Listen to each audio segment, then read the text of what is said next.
Alright, so we are down here in Whistler. We are going fishing for Connor's birthday. We are all getting kitted up with our guide Logan that's going to take us out to show us the ropes.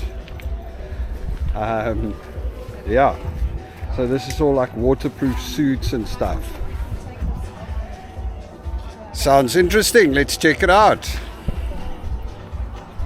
Yep. Let's do you. Birthday How big boy. are your feet? Happy Happy birthday, by the way. The biggest that you have. Awesome. Yeah, probably the biggest. So stuff one in there, lean on me, and that looks like it's preset just for you. That's like meant to be, man. Let's try the other one. Talking. That was too easy. Too easy. So this is the hard part. You gotta climb onto that rock with your crazy flippers. Don't fall and hurt yourself. It's gonna feel funny. Yep. And then get into the lake. Yep. Lean on that. I want you to turn it around now. 180 degrees. Face the shoreline. That's the hard part. Yep. There you go. And then I'm just gonna put this down here, and you can hold on to it and walk it back a bit. Wait till it's a little closer to your butt. Knee deep is ideal. And then just casually have a seat in it. Right? He's doing pretty good so far. There you go. So Easy peasy. to maneuver, and this is for everyone, straight forward, slow and lazy thrust. And I'm putting my hands up here, but you don't want your flippers out of the water. Okay. Bring your heel below you, kind of deep, and then slowly raise it, but you don't need to raise it to the surface. Okay. Alternating to go straight. Turning's the hard part. It always confounds people a little bit at first. Tilt the thrust a little bit. I just like to lean the legs left, lean the legs right, so that the flippers are not paddling straight up and down. They're paddling a little bit this way, this way. Don't try too hard. Just go with the If flow. you try too hard, it's harder. So just relaxing. Keep those flippers straight in front of you. Yep, and then tilt them a little bit left or right to turn. Or if that doesn't work for you, just kick one foot in. Okay. Perfect. Why don't you head out and practice that a little bit and we'll get the next one in here. Angelique, you can go. Okay. I'll go. So I can keep Connor safe on the lake. On the water. You know? Are you Yeah. a water safety person? Oh, yeah. What size feet do you have? Like a 9.5 or a 10. Let's try these, since I have them in my hand. Might be a little big, but It's fine if it's big, it just has to flip in the water. yeah, if it's too big, it'll fall off and sink. So if you find them slipping, I think that'll work. Let me know, and I can readjust them. Yeah, I think you're good. Yeah, you're looking good. She's got balance too, apparently. Yep. Well, what were you saying, Angelique? It's only water and breath holding you up in there.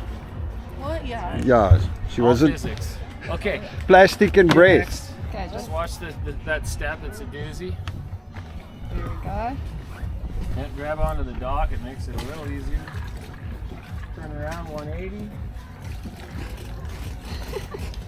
It's like more difficult than it looks. And then grab the boat, walk it back until you're knee deep, and in you go. Alright, so here we are. Out in the water in our suits and our little boats.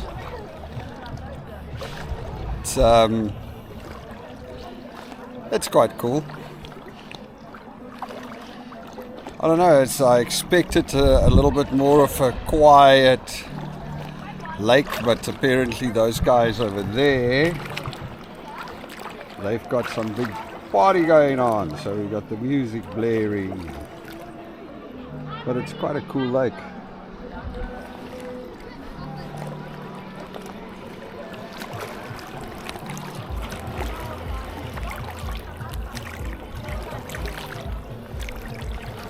Well, I suppose Whistler is a party town, right?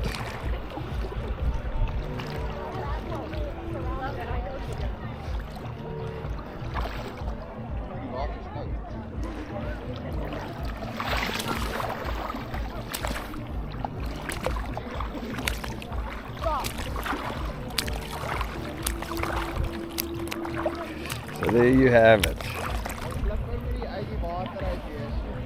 I know, but mine can.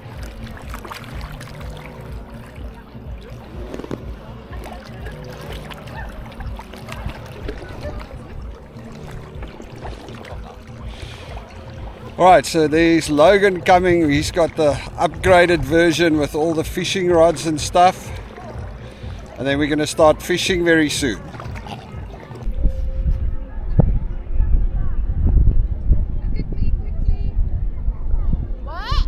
Everybody getting their camera moments in.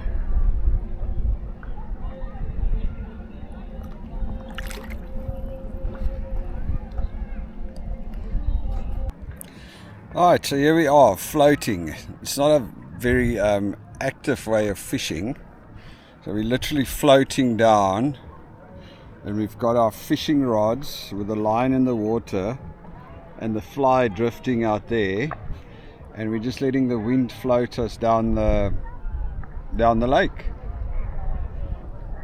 All the way, everybody on their own.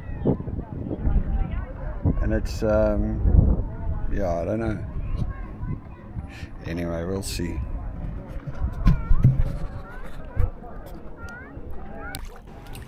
Alright, so we were floating around on the lake for about 3 hours. So what you do is you paddle back up closer to that side where the building is, and then you let the wind blow you back while you are like just pulling your line and your fly behind you. Gotta be honest, it was like, you know, it's very kind of relaxing and chilling and everything, but there's a couple of things that was not so awesome. I mean, it's a very busy lake, and you've got people, and it's music, and you've just got people coming in between and floating over your line, and it's just, you don't see it from here, but it's very, very busy, and the lake is like right there in the middle of town, which is amazing. I mean, can you imagine having a lake like that next to you? But yeah, all things considered, it was a beautiful view, and it was stunning out there and very relaxing floating up and down. But I think we would have done a little bit better if we actually tried casting and stuff like that. So it's like a lot of people with these stand-up paddle boards, and there's a bunch of people with their other like floaters and tubes and you name it. But I mean, look at the view from there. Doesn't this look amazing? You're just sitting there in the water, and you've just got your... It's stunning. It was a beautiful day for it as well. Glad we took some solid sunscreen, because the sun would burn you to death up there. As for the fishing, yeah, that didn't go too well.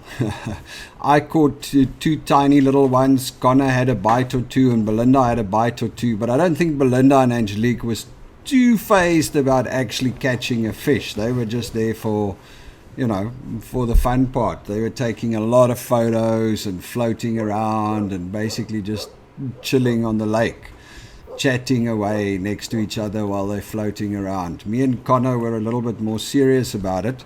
The guy did teach us how to cast a little bit later, so then it started going a bit better. Yeah, so, I mean, casting is not that hard. I mean, we just never done it before. Just basically just whip it back and whip it forward. But yeah, I mean, check at the view there, and you just leisurely kick with your feet to keep the boat moving, which is nice. We managed to have a bit of conversation on the water. Oh, look at that lady. I thought I'll put that in here. The lady there in the back, I don't know if you can see it. She's got her two little dogs on the thing with her. So there's like two little doggies sitting on a paddle board, stand-up paddle board, and she's paddling from that side of the lake to the other side. She obviously lives there or something, but yeah, I thought that was funny. Like I said, a very, very busy lake, which is yeah, I was hoping more for like a quiet lake in the mountains with no other people or very little other people, but hey, you can't always get what you want, right? So when I started casting was when I started getting the actual bites. The first one was this little one. I thought I had a bite, I hooked and I didn't catch anything, and then I thought I'll cast again, and the next thing I see this tiny little fish flying here past my ear. So I had to get the fly out of his mouth. But yeah, I'm not sure what fish it was, but it was a tiny little thing. Look at this. There we go. Alright, get back in the water, you. There's it. And this was the next one. So you not allowed to use barbed hooks. You must only use smooth hooks. Oh, there he goes.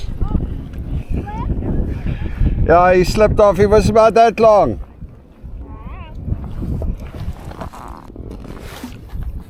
Anyway, yeah, so you're only allowed to use smooth hooks, not barbed hooks. And yeah, so they can easily slip off. But it's catch and release anyway, so you're not allowed to keep any of the fish that you catch.